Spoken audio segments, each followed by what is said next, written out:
Hello everybody, it's Chibi, and today is going to be an anime review on Shingeki no Bahamut Episode 3. Personally, I think this is one of my favorite episodes from this series. I love the necromancer theme in this episode, especially Rita. I am glad Rita has joined the cast in this episode, because at the end of this episode, after the ending song and stuff, you will see Rita traveling with Kaiser, and she's like following him. So I'm guessing Rita is going to be a permanent cast member for the rest of the series, which has my hype for this series even greater now, because I love necromancer-type characters, especially characters like Rita that's kind of undead and stuff, and most likely is going to be able to use necromancer-type powers. That is going to be badass, especially with how she managed to come back to life. Now, that was really intriguing. Actually, I want to get into that a little bit. I wonder exactly how Rita was able to come back from the dead and actually remember herself. Like, how did she not go straight-out zombie mode when she revived? Like, she did get bit, we saw her get bit, and we saw Kaiser about to stab her, but from the dialogue we saw after that entire bit, we find out that Kaiser did not want to kill her and cleave her head off, and then she asked why he didn't do that, and he's like, I don't kill the dead, but I will kill the undead, as he said. Still, the point of the matter is, like, how did she survive when the Necromancer Grimoire was destroyed? Unless she has some form of magic or something she casted on herself a long time ago, I have a lot of questions of how she managed to revive herself. Now, in this episode, we get a little bit more characterization and character backstory to our main female character, Amira.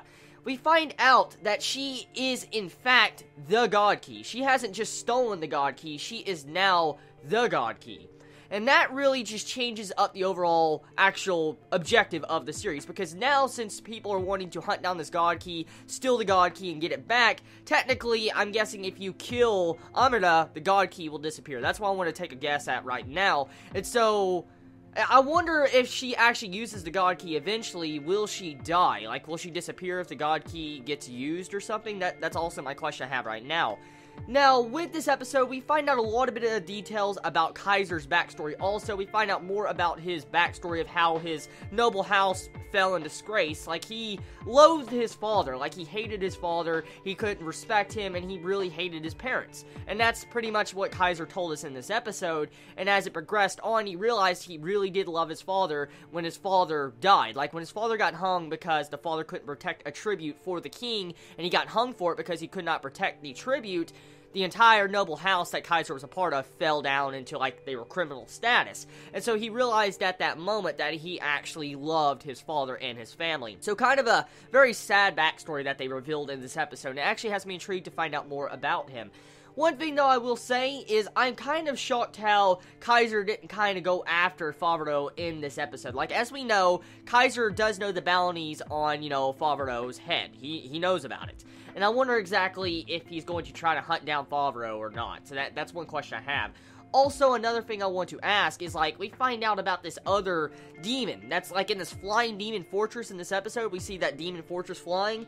Well, that dude that's talking in the chair, we find out he's actually a fallen angel. So, a little bit shocking right there. So, I wonder exactly what type of mythological creature he is. If I remember any fallen angel from any story, I think of Lucifer or the devil. So, I wonder if that dude that's traveling in that flying demon is actually Lucifer. I'm curious. But, from the dialogue he said in this episode, he was getting orders from someone else. So, clearly, that dude is technically not the main boss from the dialogue that's said in this episode. So, if that is Lucifer, who's controlling Lucifer? Anyways, overall, the episode is a very entertaining episode that gives us a lot of setup for future events, and we find out more about the God Key. So we'll have to see exactly where the next episode takes us, because with this episode, I'm curious to see what Rita is going to do in the near future, and to see actually how Favreau is going to get to Helheim eventually. Tell me your thoughts in the comments below. I love you all so much. You have a wonderful day or night wherever you live. Please be safe. Chibi out.